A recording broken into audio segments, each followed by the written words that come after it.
تین طرح کا واز کرتے تھے، فرماتے تھے پہلے شریعت کے احکام بیان کروں گا، وہ کرتے فرماتے اب طریقت کے احکام بیان کروں گا، اس کے بعد فرماتے اب حقیقت بیان کروں گا۔ معرفت کی باتیں کرتے لوگوں پہ وجد ہو جاتا، ہو کر کے باہو ہو جاتے تھے۔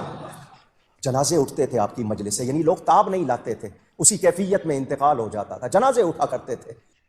کوئی کریٹو ورک بھی کیتا جائے، کوئی پازیٹیو ورک بھی کیتا جائے، ساڑے ہی جے بندے اپنے ہی بندے مار دے رہے ہو۔ یوٹیوب پہ گستاخانہ ویڈیوز چڑھانے والے تو کوئی نہیں آپ نے نگاہ مار کے ختم کیا، ان کی ہارڈ ڈسک سے ڈیٹا تو آپ نے کوئی نہیں ڈیلیٹ کروایا۔ حضور غوث پاک رضی اللہ تعالیٰ عنہ فرماتے میں تو قیامت میں بھی اتنی دیر جنت میں نہیں جاؤں گا جب تک سارے مرید نہ ساتھ چلے جائیں۔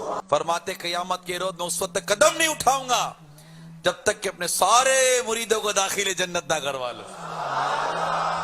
فرمایا مجھے اپنے رب کے عزت و جلال کی قسم میرا قدم اس وقت تک جنت کو نہیں اٹھے گا جب تک میں اپنے سارے مریدوں کو جنت میں داخل نہ کروا لوں۔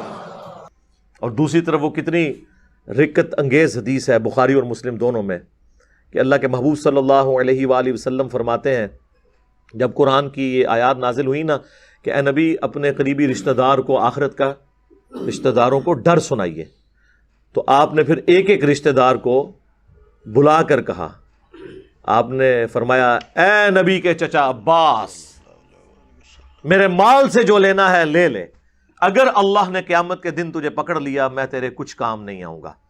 اے نبی کی پھوپھی صفیہ میرے مال سے جو کچھ لینا ہے لے لے، اگر اللہ کے حضور پکڑی گئی تو میں تیرے کچھ کام نہیں آؤں گا۔ اے نبی کی بیٹی فاطمہ میرے مال سے جو لینا ہے لے لے، لیکن آخرت میں اگر اللہ کے حضور پکڑی گئی تو میں تیرے کچھ کام نہیں آؤں گا۔ اندازہ کریں تو اگر نبی علیہ السلام کے چچا آپ صلی اللہ علیہ وآلہ وسلم کی پھپھی اور سب سے بڑھ کر آپ صلی اللہ علیہ وآلہ وسلم کی لاڈلی بیٹی جنتی عورتوں کی سردار کے بارے میں یہ کہا جا رہا ہے تو بابے تے شاہی کوئی نہیں جڑے کہندے نے جناب اسی تانوں جنت ہی لے جائیں گے ساڈے مرید ہو جاؤ۔ ہاں جنہوں نے قرآن و سنت پڑھا نہیں انہوں نے آپ کو یہی لارے لپے لگا کے رکھنے ہیں نا۔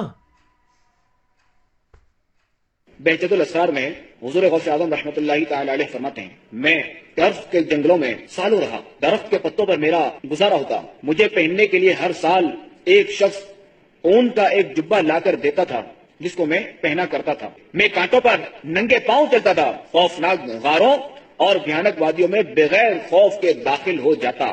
نبی علیہ السلام کی تو یہ تعلیمات ہی نہیں ہے۔ خدا کا نام ہے اگر یہ آپ نے بزرگوں کی بزرگی بچانی ہے تو یہ جھوٹ بولنا چھوڑیں، یہ حرام ہے اس طرح کرنا۔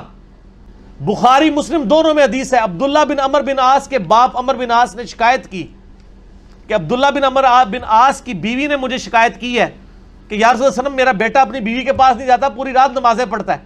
آپ نے عبداللہ بن عمر بن عاص کو بلا کے ڈانٹا اور آپ نے فرمایا اے عبداللہ تیری بیوی کا بھی تجھ پہ حق ہے، تیرے جسم کا بھی تجھ پہ حق ہے، تیرے خاندان کا بھی تجھ پہ حق ہے، اگر روزانہ رات کو جاگے گا تو تیری آنکھیں اندھی ہو جائیں گی، رات کو آرام بھی کیا کر، اپنی بیوی کے پاس بھی جایا کر۔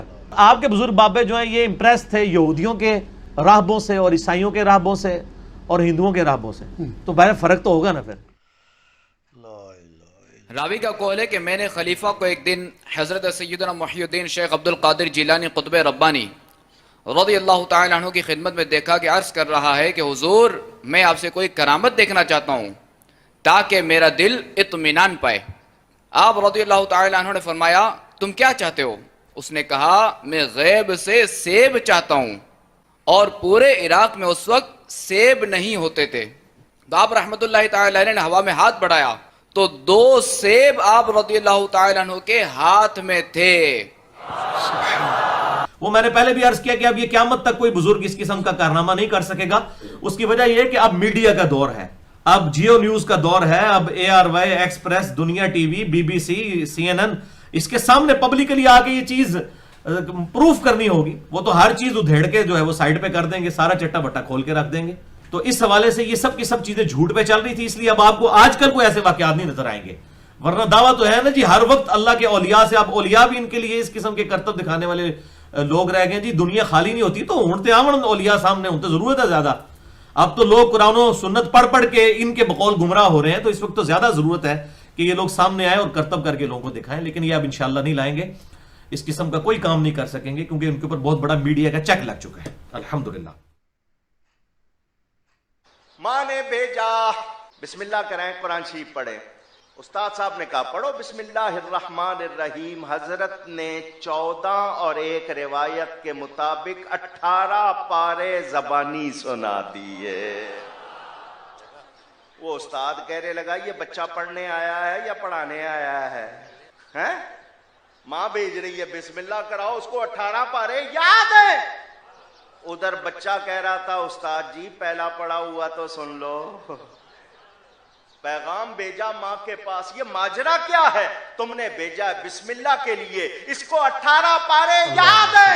تو ماں کہتی ہے کوئی تعجب کی بات نہیں، مجھے 18 پارے یاد ہے، جب یہ پیٹ میں تھا میں پڑھتی تھی، اس نے سن کر وہیں یاد کر لی ہے. کہ میرے مرشد نے پڑھنا شروع کر دیا. اعوذ باللہ من الشیطان الرجیم بسم اللہ الرحمن الرحیم. یہ پڑھنے کے بعد سورۃ الفاتحہ پوری پڑھ لی. اس کے بعد الف لام میم شروع کر دی اور پوری سورہ بقرہ بھی سنا دی. یہاں تک کہ میرے مرشد پاک نے 5 سال کی عمر میں بغیر کسی ظاہری استاذ کے پاس پڑھے 18 پارے پڑھ کر سنا دیے، اور وہ بھی زبان. اس بزرگ نے عرض کی شہزادے اور بھی پڑھیے نا. فرمانے لگے بس مجھے اتنا ہی یاد ہے، میں 18 پارے کا حافظ ہوں. کیونکہ میری ماں کو بھی اتنا ہی یاد تھا. جب میں اپنی ماں کے پیٹ میں تھا اس وقت میری ماں جب پڑھا کرتی تھی تو میں نے سن سن کر یاد کر لیا تھا. اسی سے وہ انہوں نے کہانی نکال لی ہے نا کہ شیخ عبد القادر جیلانی جو پیدا ہوئے تھے 14 سپارے فصل. ایسے پاسبل نہیں ہے، بالکل جھوٹ ہے. یعنی صحابہ کرام تو صحابہ صفحہ بچارے بیٹھ کے پورا دن حضور سے تعلیم حاصل کرتے تھے، تو انہوں نے تو قرآن یاد نہیں کیا، اور یہ کہتے ہیں کہ جناب پیدائشی حافظ سن. غوث پاک فرماتے ہیں 3 سال میں نے کچھ نہیں کھایا پیا. 3 سال کے بعد خضر علیہ السلام 2 روغنی روٹیاں، جس کو آپ پراٹھا کہتے ہیں یا شیر مال کہتے ہیں، 2 روغنی روٹیاں اور دودھ کا پیالہ لے کر آئے اور مجھے کہا کہ کھاؤ. تو غوث پاک فرماتے ہیں میں نے کہہ دیا میں نے اللہ کے لیے کھانا پینا چھوڑ دیا ہے. تو خضر علیہ السلام نے کہا مجھے اللہ ہی نے بھیجا ہے، اللہ ہی نے بھیجا ہے. تو غوث پاک نے فرمایا اگر رب نے بھیجا تو وہ کہے گا تو کھاؤں گا. غیب سے آواز آتی تھی اے عبد القادر تجھے میرے حق کی قسم کھا، تجھے میرے حق کی قسم دی. حضرت خضر کہتے ہیں یہ آج تک زندہ ہے. آج تھے تو چھاڑ دو. حضور کے زمانے میں تھے جی تھے. تو جب نبی علیہ السلام نے دعوی نبوت کیا تو سب سے پہلے تو خضر کو آ کے ان کی دعوت قبول کرنی چاہیے تھی نا. کیونکہ آیا کہ جب میں تمہیں پیغمبر بنا کے بھیجوں اور کوئی اور پیغمبر آئے تو تم نے اس کو ویلکم کہنا ہے. تو حضرت خضر نے کہاں پہ، خضر اردو میں بولتے ہیں لفظ خضر ہے، خضر دواد کے ساتھ. یہ کوئی ضعیف روایت دکھائیں کہ حضرت خضر حضور کے پاس آتے ہیں اور کہیں یا رسول اللہ میں آپ پہ ایمان لایا ہوں. جبرائیل کا تو آتا ہے انسانی شکل میں آئے ہیں، خضر کا کہیں پہ آتا ہے؟ تو جعلی سارا کام بنایا ہوا ہے. وہ خضر موسیٰ کے زمانے میں تھا، وہ فرشتہ تھا، پیغمبر تھا، واللہ عالم. وہ ایک واقعہ رپورٹ ہوا، دیٹس آل. اچھا خضر بھی ان کا جو ہے نا، ان کا خضر وہ اتنا ہوشیار ہے، حضور کے زمانے میں غائب، غزوہ بدر میں غائب، احد میں غائب، قادسیہ یرموک میں غائب، بعض جا کے بابے پہ ملتا ہے. وہ بیسیکلی شیطان ہے جو انسانی شکل میں ان کو ملتا ہے. ایک مرتبہ سیدی غوث اعظم رضی اللہ تعالیٰ عنہ اہل بغداد کی نظر سے غائب ہو گئے. لوگوں نے معلوم کیا کہ کہاں گئے. دجلہ کی طرف پتہ چلا تشریف لے گئے ہیں. تلاش کرتے گئے، دیکھا کہ آپ پانی پر چل رہے ہیں اور مچھلیاں نکل نکل کر آپ کو سلام کر رہی ہیں، قدم چوم رہی ہیں. اسی اسنا میں ایک بڑی نفیس جائے نماز دیکھی کہ تخت سلیمانی کی طرح ہوا میں معلق ہو کر بچھ گئی. اتنے میں بہت سے لوگ آ کر جائے نماز کے گرد جمع ہو گئے. ظہر کا وقت تھا، تکبیر ہوئی، حضور امام ہوئے، نماز قائم ہوئی. جب آپ تکبیر کہتے